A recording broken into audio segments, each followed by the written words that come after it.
नमस्कार, आप देख रहे हैं गुड लक टुडे। आपके साथ मैं हूं सुनीता राय शर्मा और हमारे साथ मौजूद हैं पंडित शैलेंद्र पांडे। पंडित जी, स्वागत है आपका। नमस्कार। तो भगवान श्री कृष्ण का प्राकट्य हो रहा है और इस पावन बेला पर उनसे जुड़ी हुई तमाम वो खासियत हम आप तक लेकर आए हैं जो आपके बिगड़े काम बनाएंगे, आपकी हर मनोकामना को पूरी कर जाएंगे। तो कैसा रहना चाहिए श्री कृष्ण का पूजा विधान, ये भी आपको बताएंगे। जन्माष्टमी क्यों है इतनी महत्वपूर्ण, ये भी आपको समझाएंगे और साथ ही कुछ ऐसे मंत्रों का प्रयोग भी आप तक पहुंचाएंगे जिससे आपकी हर मनोकामना हो जाएगी पूरी। तो बने रहिएगा हमारे साथ। शो की शुरुआत गुड लक मंत्र से। पंडित जी,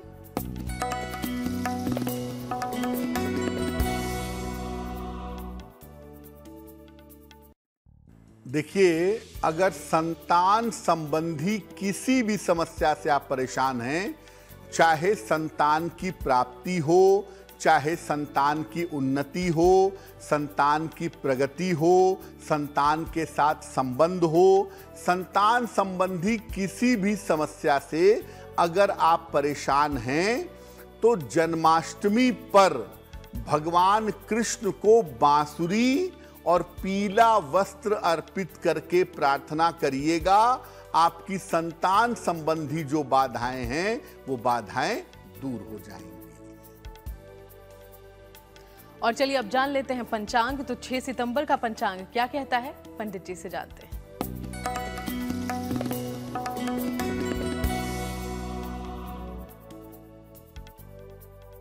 दिनांक 6 सितंबर 2023, दिन बुधवार, तिथि है भाद्रपद कृष्ण पक्ष की सप्तमी तिथि, दोपहर के 3:37 तक। नक्षत्र है कृत्तिका नक्षत्र, प्रातः काल 9:20 तक। चंद्रमा वृषभ राशि में संचरण कर रहे हैं। राहु काल का समय दोपहर 12 बजे से 1:30 तक। उत्तर दिशा की तरफ यात्रा करने की मनाही है, लेकिन अगर यात्रा करना जरूरी है, मजबूरी है, तो जरा सी हरी सौंफ खाकर और भगवान का स्मरण करके यात्रा करेंगे तो मुश्किल से बचे रहेंगे। तो माखन चोर भगवान श्री कृष्ण का प्राकट्य होने वाला है और उसकी पूरी तैयारी चल रही है। इसी दौरान ये खास शो हम आपके लिए लेकर आए हैं जिसमें उनसे जुड़ी हर जानकारी, हर उपाय हम आप तक पहुंचाएंगे। तो जन्माष्टमी का महत्व क्या है और इसका अर्थ क्या है, सबसे पहले पंडित जी से यही जानते हैं। पंडित जी। जी,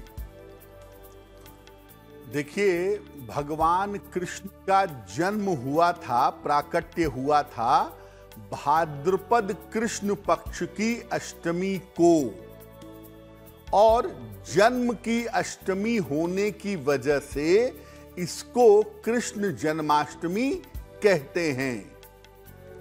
भगवान कृष्ण का जन्म हुआ था रोहिणी नक्षत्र में, इसीलिए जन्माष्टमी के निर्धारण में रोहिणी नक्षत्र का बहुत ज्यादा ध्यान रखते हैं। इस दिन भगवान कृष्ण की पूजा करने से संतान प्राप्ति, आयु और समृद्धि की प्राप्ति होती है। वैसे तो भगवान कृष्ण संपूर्ण ब्रह्म हैं, पूर्ण ब्रह्म हैं, इसीलिए उनकी पूजा करने से कुछ भी पाया जा सकता है। उनकी पूजा से मुक्ति मोक्ष का वरदान भी मिल सकता है, लेकिन मुख्य रूप से संतान प्राप्ति के मामले में, आयु के मामले में और समृद्धि के मामले में इनकी पूजा बड़ी लाभकारी होती है। भगवान कृष्ण के जन्मोत्सव को मना करके, जन्माष्टमी को मना करके हर मनोकामना पूरी की जा सकती है, हर मनोकामना पूरी हो जाती है। जिन लोगों का चंद्रमा कमजोर हो, ऐसे लोग जन्माष्टमी पर विशेष पूजा से लाभ पा सकते हैं। एक बात समझिए कि जन्माष्टमी पर आप भगवान कृष्ण की पूजा दो तरीके से करेंगे। पहली पूजा आप करेंगे अपनी मनोकामनाओं को पूर्ण करने के लिए, अगर कोई मनोकामना है तो, और दूसरा तरीका होगा भगवान कृष्ण की भक्ति प्राप्त करने के लिए। तो अगर आप भगवान कृष्ण की भक्ति चाहते हैं तो भी जन्माष्टमी पर पूजा करें, और अगर आप किसी कामना की पूर्ति चाहते हैं तो भी आपको जन्माष्टमी पर पूजा करनी चाहिए। जी हाँ, और मनोकामना पूर्ति का हर उपाय भी हम आगे आप तक पहुंचाएंगे, लेकिन अब बात राशिफल की कर लेते हैं। तो मेष, वृषभ और मिथुन राशि का क्या है राशिफल, ये जानते हैं पंडित जी से।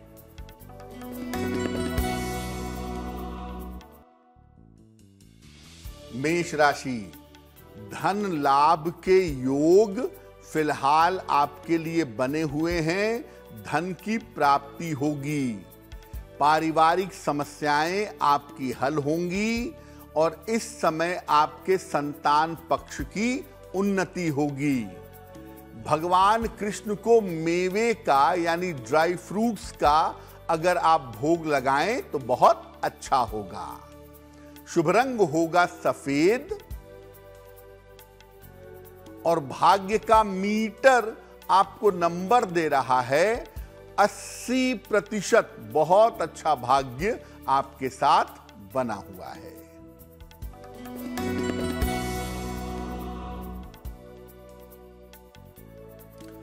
वृषभ राशि, करियर की बाधाएं समाप्त होंगी। नए काम की शुरुआत इस समय हो सकती है। अपने महत्वपूर्ण काम फिलहाल आप निपटा लें। भगवान कृष्ण को अगर माखन का भोग लगाएं तो आपका दिन और भी ज्यादा बेहतर होगा। शुभ रंग होगा हरा, और भाग्य का मीटर आपको नंबर दे रहा है 90%। सबसे ज्यादा भाग्य आपके साथ बना हुआ है।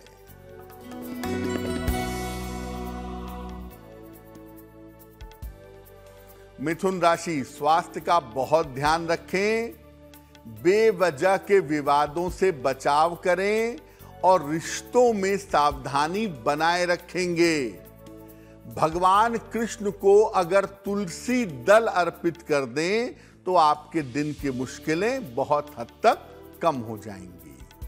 शुभ रंग होगा क्रीम, और भाग्य का मीटर आपको नंबर दे रहा है 60%। मेहनत ज्यादा होगी, भाग्य थोड़ा कम रहेगा। तो चलिए, 3 राशियों की हमने बात की, बाकी राशियों के बारे में आगे चर्चा करेंगे। अब एक बार फिर से भगवान श्री कृष्ण के प्राकट्य के रहस्य को समझते हैं। तो श्री कृष्ण जन्माष्टमी के समय के निर्धारण का क्या नियम है, अब पंडित जी से ये जान लेते हैं। पंडित जी, देखिए, बहुत सारे लोग ऐसा कहते हैं कि जन्माष्टमी भी 2 दिन पड़ने लगी। जन्माष्टमी हमेशा से 2 दिन पड़ती है, एक गृहस्थों के लिए और एक वैष्णव सन्यासियों के लिए। फिलहाल हम आपको बताते हैं कि जन्माष्टमी एक्चुअल में मनाने के नियम क्या हैं, कब मनाई जाएगी, कब इसको एक्चुअली में फॉलो करना चाहिए एक आम आदमी को। देखिए, भगवान कृष्ण का जन्म हुआ था वृषभ लग्न में, और वृषभ राशि में नक्षत्र था रोहिणी नक्षत्र। अष्टमी तिथि को मध्य रात्रि में वृष लग्न में उनका जन्म हुआ था। इसीलिए जन्म का उत्सव इसी काल में मनाया जाता है। इस बार अष्टमी तिथि है 6 सितंबर को दोपहर 3:38 से, और ये 7 सितंबर तक है शाम को 4:14 तक। रोहिणी नक्षत्र पूरी रात भर विद्यमान है, यानी 6 और 7 की जो मध्य रात्रि है, पूरे रात में रोहिणी नक्षत्र विद्यमान रहेगा। इस बार भगवान कृष्ण की पूजा का समय होगा 6 तारीख को, 6 सितंबर को रात में 11:56 से 12:42 के बीच में। मध्य रात्रि अष्टमी तिथि, रोहिणी नक्षत्र, सारी शर्तें पूरी हो रही हैं 6 और 7 तारीख की मध्य रात्रि को। इसीलिए इसी अवधि में भगवान कृष्ण का जन्मोत्सव मनाया जाएगा। जो लोग सन्यासी परंपरा के हैं या वैष्णव सन्यासी हैं, ऐसे लोग उदया तिथि से जन्माष्टमी मनाते हैं और उदया तिथि के हिसाब से 7 तारीख को जन्माष्टमी वो लोग मना सकते हैं। लेकिन वास्तव में अगर हम सारे गणित को देखें, तिथि देखें, नक्षत्र देखें, लग्न देखें, संयोग देखें, तो वो 6 और 7 वाली रात को ज्यादा सही बन रहा है। इसीलिए 6 तारीख की मध्य रात्रि को जन्माष्टमी मनाना ज्यादा उचित होगा। तो आप समझ गए कि क्यों एक तिथि 2 अलग अलग दिनों में होती है और इसलिए कई बार कई त्योहार 2 अलग अलग दिनों में पड़ते हैं। तो इसको लेकर बिल्कुल भी कंफ्यूज मत होइए। चलिए अब आगे बढ़ते हैं और भी चर्चा करेंगे, लेकिन उसके पहले कर्क, सिंह और कन्या राशि का राशिफल जान लेते हैं पंडित जी से।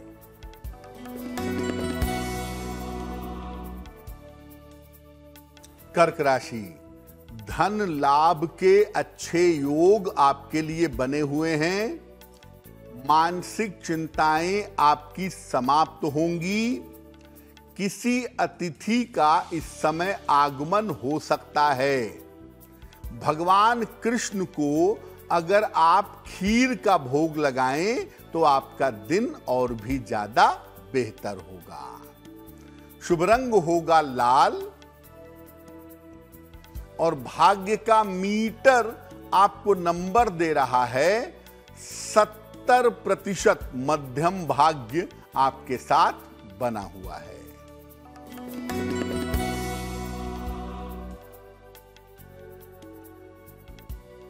सिंह राशि, करियर में सफलता के योग हैं। रुका हुआ धन आपको प्राप्त होगा।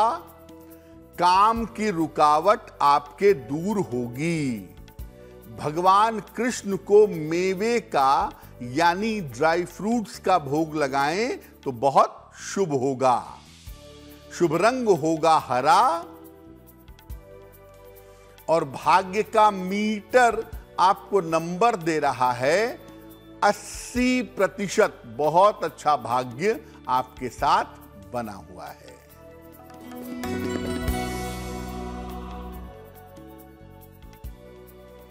कन्या राशि, स्वास्थ्य में सुधार होगा।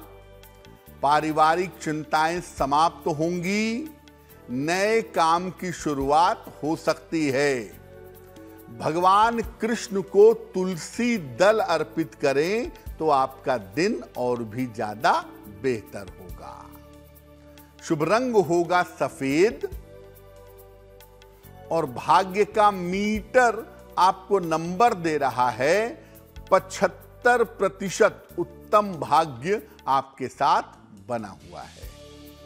और चलिए अब वक्त हो गया है आपके सवालों का। तो पहला सवाल हमारे शो में कहां से आया है ये जान लेते हैं पंडित जी से। पंडित जी।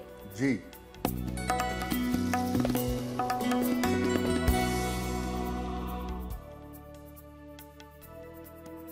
आज का पहला प्रश्न हमें तापस दास जी ने लिखा है। कोलकाता से लिखते हैं, अपनी पुत्री टियास दास के बारे में जानना चाहते हैं। इनकी जन्म की तारीख है 17 दिसंबर 2011, 6:24 शाम को। जन्म स्थान है कोलकाता। ये कह रहे हैं कि मेरी बेटी का मन पढ़ाई में बिल्कुल नहीं लगता, पढ़ाई के लिए बहुत समस्याएं पैदा करती है। किस क्षेत्र में उसे अपना करियर बनाना चाहिए? देखिए तापस जी, आपकी पुत्री एक तो बहुत छोटी है, अभी इतना जल्दी परेशान होने की आवश्यकता नहीं है। थोड़ा सा इंतजार करिए। आपकी बेटी की पढ़ाई लिखाई में और जीवन में आगे पर्याप्त सुधार दिखाई दे रहा है और अच्छी पढ़ाई करके अच्छा करियर निश्चित रूप से ये बनाएगी। सिर्फ आपको ये ध्यान रखना है कि इसके सर में चोट न लगे और आंखों में किसी तरह की दिक्कत ना हो, इसका ध्यान बनाए रखना जरूरी होगा। फिलहाल आप अपनी बेटी के लिए रोज सुबह और रोज शाम 27 बार गायत्री मंत्र का जप करें और अपनी पुत्री के नाम से पीपल के वृक्ष के नीचे शनिवार की शाम को सरसों के तेल का दीपक जलाएं। इससे निश्चित रूप से लाभ होगा। और अब बारी है आज के दूसरे सवाल की, लेकिन इसके पहले आपको याद दिला दें कि अगर आपके जीवन में भी कोई समस्या है जिसका समाधान आप चाहते हैं पंडित जी से, तो हमें लिख भेजें। ईमेल आईडी आपकी टीवी स्क्रीन पर फ्लैश हो रही है।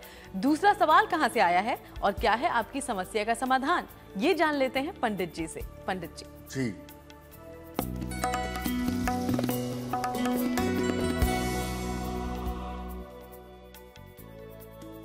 अगला प्रश्न एक माता ने लिखा है दिल्ली से। अपनी पुत्री के बारे में जानना चाहती हैं। पुत्री का नाम है जीविका।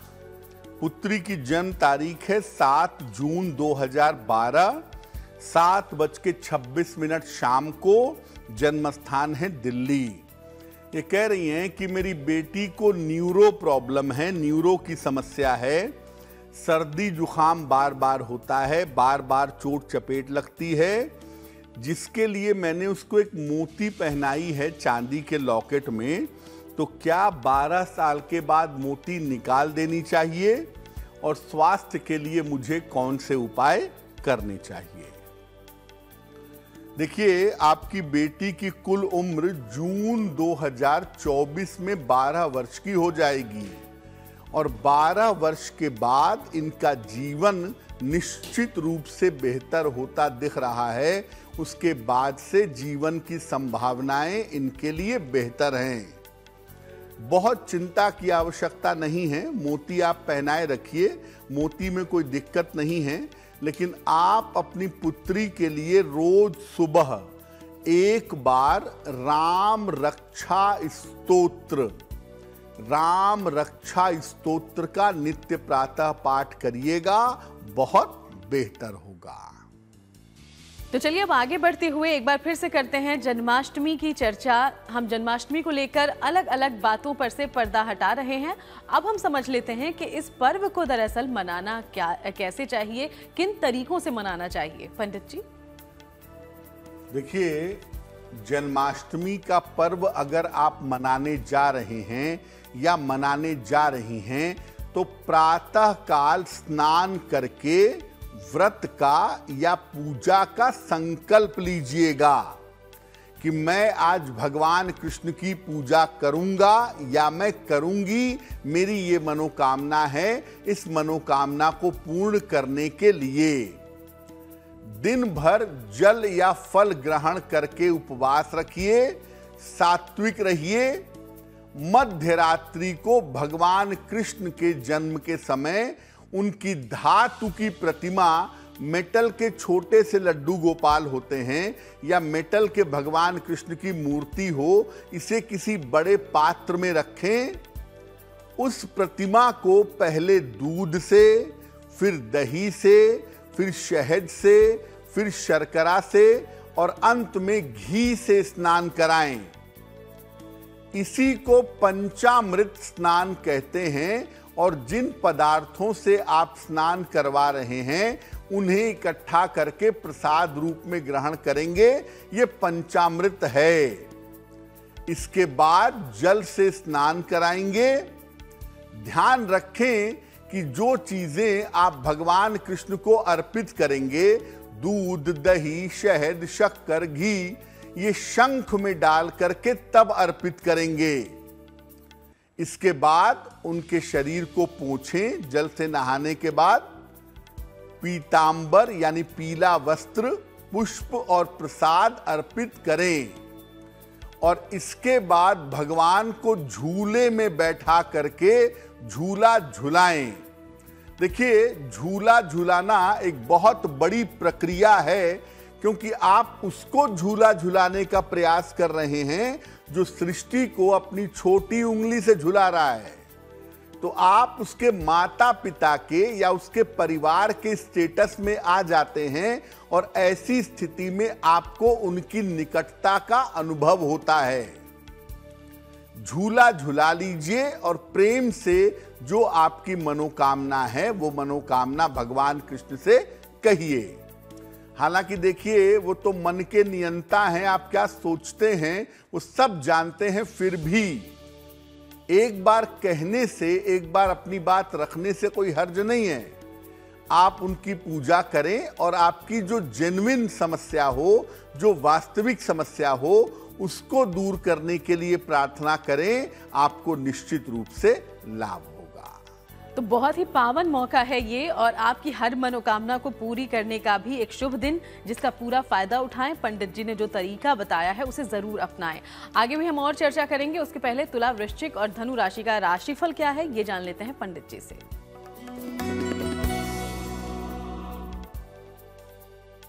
तुला राशि, स्वास्थ्य का बहुत ध्यान रखें, सेहत में लापरवाही ना करें, ऑफिस में शांति बनाए रखें और वाहन सावधानी से चलाएंगे। भगवान कृष्ण को अगर मिश्री अर्पित कर दें तो आपके दिन की मुश्किलें बहुत हद तक कम हो जाएंगी। शुभ रंग होगा नारंगी और भाग्य का मीटर आपको नंबर दे रहा है 60%। मेहनत ज्यादा होगी, भाग्य थोड़ा कम होगा।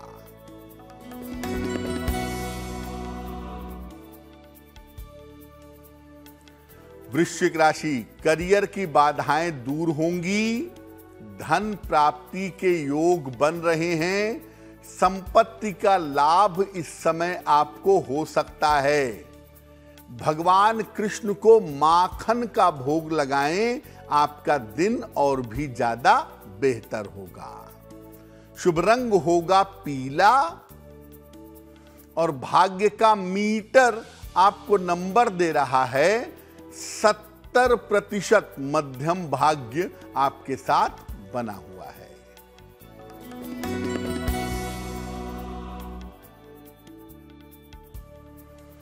धनु राशि, काफी सारी दौड़ भाग बनी रहेगी, करियर में सफलता होगी और लाभ मिलेगा। इस समय अपनी योजनाओं को और अपने काम को गोपनीय रखें। भगवान कृष्ण को अगर आप पीला फूल अर्पित कर दें या पीला वस्त्र अर्पित कर दें तो आपका दिन और भी ज्यादा बेहतर होगा। शुभ रंग होगा नीला और भाग्य का मीटर आपको नंबर दे रहा है 65%। जितनी मेहनत करेंगे उतना ही आपको लाभ होगा। और चलिए अब अंतिम 3 राशियां बची है जिसके बारे में आगे चर्चा करेंगे, लेकिन उसके पहले जन्माष्टमी के इस पावन मौके पर किन मंत्रों या स्तुतियों का उपयोग करके आप भगवान श्री कृष्ण की उपासना कर सकते हैं ताकि आपकी हर मनोकामना पूरी हो, हर वरदान मिले, अब ये जान लेते हैं पंडित जी से। पंडित जी, देखिए, भगवान कृष्ण का जो नाम है कृष्ण, कर्षयति इति कृष्णः, जो सारी दुनिया को अपनी तरफ आकर्षित करता है वो है कृष्ण। तो कृष्ण नाम भी एक महामंत्र है, इसका भी जप किया जा सकता है। ज्यादा कुछ ना कर सकें तो कृष्ण कृष्ण कृष्ण कृष्ण इस मंत्र का जप करें। इसके अलावा हरे कृष्ण इस महामंत्र का जप भी कर सकते हैं और उनका लंबा कीर्तन मंत्र है हरे राम राम राम हरे हरे, हरे कृष्ण कृष्ण कृष्ण हरे हरे। जो कीर्तन मंत्र है, इस मंत्र से आप कीर्तन भी कर सकते हैं। जीवन में प्रेम और आनंद के लिए मधुराष्टक का पाठ करिएगा। मधुराष्टक का पाठ करने से जीवन में विनम्रता, प्रेम, सरलता और अच्छा समय आपका शुरू हो जाएगा। भगवान कृष्ण को अगर गुरु रूप में प्राप्त करना चाहते हैं तो श्रीमद् भगवत गीता का पाठ करें। पूरे अध्याय नहीं कर पाते तो कम से कम 11वें अध्याय का पाठ जरूर करें। और अपनी समस्त मनोकामनाओं को पूर्ण करने के लिए गोपाल सहस्त्र नाम, इसका पाठ करना भी बहुत अच्छा होगा। इसके अलावा देखिए, दुनिया में तमाम स्तुतियां हैं लेकिन जो बात विष्णु सहस्त्र नाम की है वो बात किसी और स्तुति की नहीं है। इसलिए अगर आप कुछ भी नहीं कर पाते तो केवल विष्णु सहस्त्र नाम का पाठ कर लें या सुन लें तो वो आपके लिए बहुत अच्छा रहेगा। तो ये वो तमाम स्तुतियां, तमाम वो मंत्र थे जो आपके लिए चमत्कारी साबित होंगे और आपकी हर मनोकामना पूरी होगी। तो हम भी यही उम्मीद करते हैं कि श्री कृष्ण आपकी हर मनचाही मुराद को पूरी करें। चलिए अब आगे बढ़ते हुए मकर, कुंभ और मीन राशि का क्या है राशिफल, ये जान लेते हैं पंडित जी से।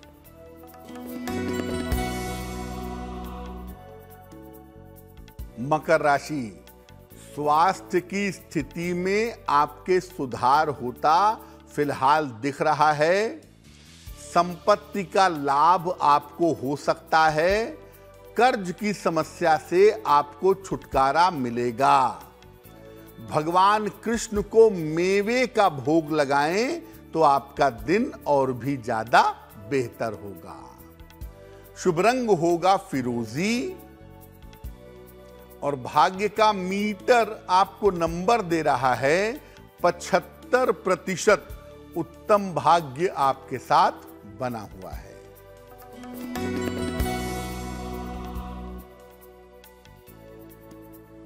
कुंभ राशि, काम के बोझ से आपको परेशानी होगी। स्वास्थ्य पर अभी भी आपको ध्यान बनाए रखना है।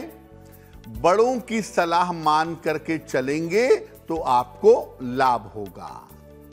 भगवान कृष्ण को अगर चंदन अर्पित कर दें तो दिन की मुश्किलें बहुत हद तक हल हो जाएंगी।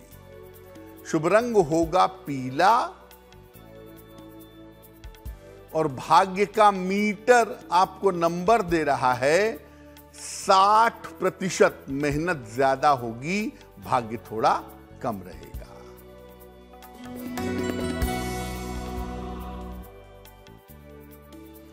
मीन राशि, किसी यात्रा पर जाने के योग बन रहे हैं। करियर में आपको धन का लाभ होगा।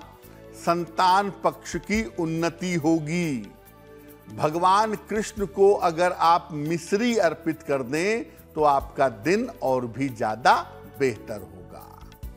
शुभ रंग होगा लाल और भाग्य का मीटर आपको नंबर दे रहा है 70%। मध्यम भाग्य आपके साथ बना हुआ है। पंडित जी, हम जन्माष्टमी की चर्चा कर रहे हैं तो इस दिन बहुत सारे लोग व्रत का पालन करते हैं, उपवास रखते हैं, तो इसके नियम क्या क्या होने चाहिए? देखिए, जन्माष्टमी पर जो व्रत आप रखेंगे, जो निराहार आप रहेंगे सुबह से रात तक, उसको उपवास भी बनाइए। उपवास का मतलब होता है, उप मतलब होता है निकट, वास मतलब होता है रहना, यानी भगवान के निकट रहने का प्रयत्न करिएगा। तो सुबह से लेके जब तक उनका जन्म नहीं हो जाता तब तक केवल फल खाइए, जल पीजिए, लिक्विड लीजिए, वही बेहतर होगा। उनका जन्म हो जाने के बाद जब आप उन्हें झूले में बैठा लें, झूला झुला लें, इसके बाद सात्विक भोजन जो घर में बना हुआ है बिना प्याज लहसुन का, वो भोजन भगवान को समर्पित करें और इसके बाद आप और आपके घर के सारे लोग मिल करके रात में जन्मोत्सव के बाद भोजन कर सकते हैं। याद रखिए, व्रत का मतलब होता है आपने कोई संकल्प लिया है। अनशन का मतलब होता है बिना आहार के रहना। लेकिन सबसे महत्वपूर्ण जो चीज है वो है उपवास, यानी भोजन नहीं करेंगे और अपना पूरा मन, पूरा दिमाग ईश्वर में लगाए रखेंगे तो वो बहुत बेहतर होगा। और चलिए अब आगे बढ़ते हुए आज के तीसरे सवाल का रुख करते हैं। तो कहां से आया है आज का तीसरा सवाल और क्या है आपकी समस्या का समाधान, जान लेते हैं पंडित जी से।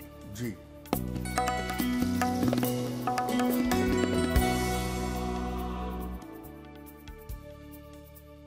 अगला प्रश्न हमें सत्यनारायण साहनी जी ने लिखा है, राजस्थान से लिखते हैं। 27 अक्टूबर 1965 का जन्म है। 12:27 दोपहर को, नवलगढ़, झुंझुनू, राजस्थान। ये कह रहे हैं कि पिछले 2 सालों से इनकम का, आय का कोई साधन नहीं है।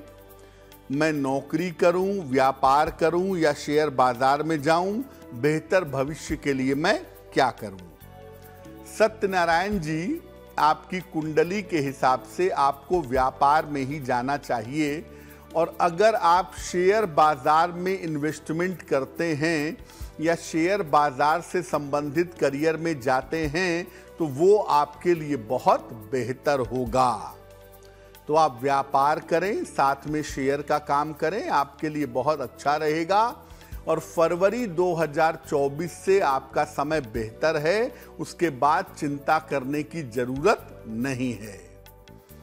रोज सुबह शिव जी को जल अर्पित करें और सुबह शाम दोनों समय 108 बार नमः शिवाय का अगर आप जप करें तो आपके लिए बहुत बेहतर होगा।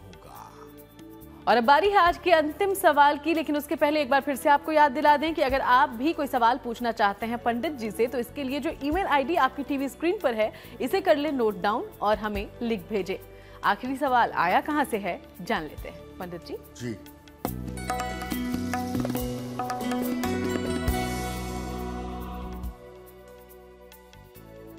आज का अंतिम प्रश्न हमें भूपेंद्र कुमार जी ने लिखा है। इनके परिवार वालों ने लिखा है, दरअसल दिल्ली से लिखते हैं वो लोग। इनकी जन्म की तारीख है 9 सितंबर सन 2000, 7:15 प्रातः। जन्म स्थान है दिल्ली। ये लोग लिख रहे हैं कि भूपेंद्र जी की संगति अच्छी नहीं है, रास्ता अच्छा नहीं है, सही दिशा में नहीं चल रहे हैं। इनका भविष्य कैसा रहेगा, इस बारे में जानना चाहते हैं।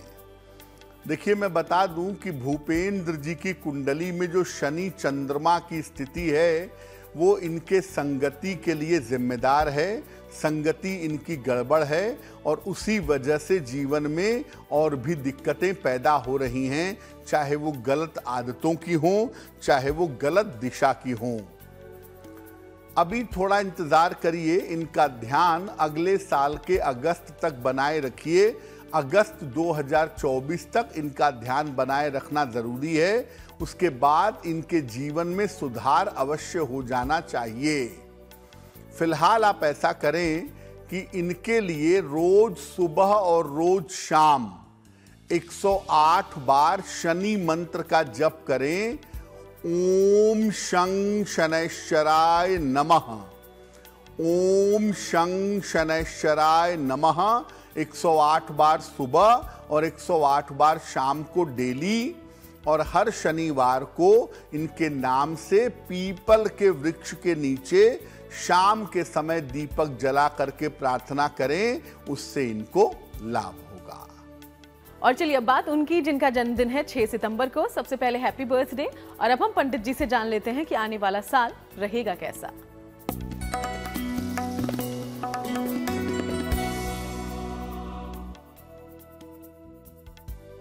जिन लोगों का जन्मदिन 6 सितंबर को है, उन्हें हम सबकी तरफ से जन्मदिन की हार्दिक शुभकामनाएं।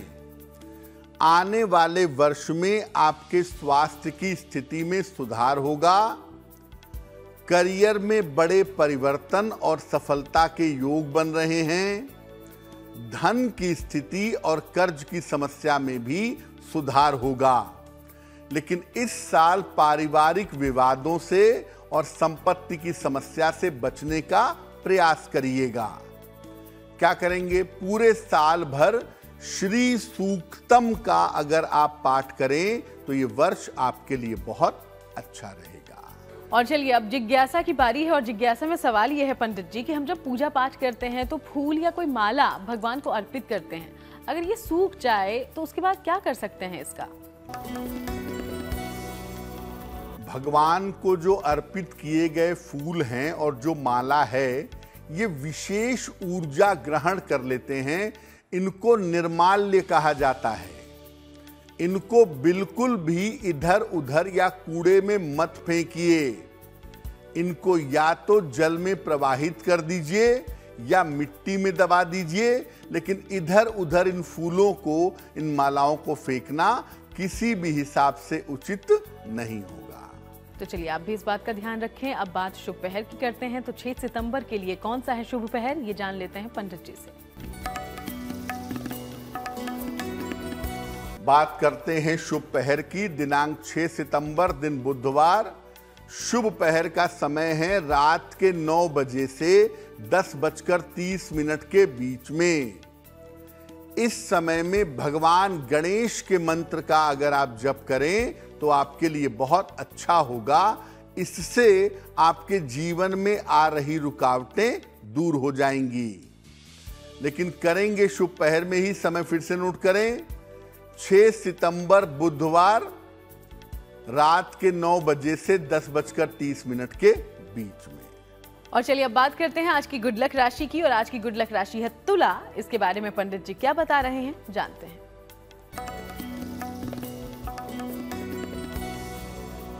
हम आपको अलग अलग राशियों की कमजोरियों के बारे में बता रहे हैं। तो आज की जो गुड लक राशि है वो है तुला राशि। इनकी कमजोरी होती है कि ये स्वभावतः लापरवाह होते हैं। मन एक जगह पर नहीं टिकता, मन बहुत चंचल होता है। इनकी कमजोरी लापरवाही और चंचलता है। दूसरों के चक्कर में अपना बहुत नुकसान करते हैं। अपनी कमजोरी दूर करने के लिए अगर आप शनिदेव की उपासना करें तो आपके लिए बहुत बेहतर होगा। और चलिए अब बारी है आज के महा उपाय की। तो महा उपाय में पंडित जी आपके लिए क्या लेकर आए हैं, जान लेते हैं। पंडित जी,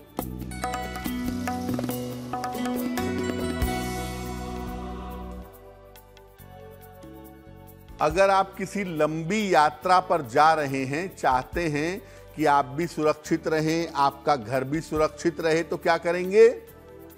घर से निकलते समय भगवान के चरणों में कुछ न कुछ पैसा रख दें, 100, 200, 500 जितना भी संभव हो, और भगवान से अनुमति लें कि हे प्रभु, मैं या मेरा परिवार यात्रा पर जा रहा है, हमारी देखभाल करते रहिएगा, हमें मुश्किलों से बचाए रखिएगा।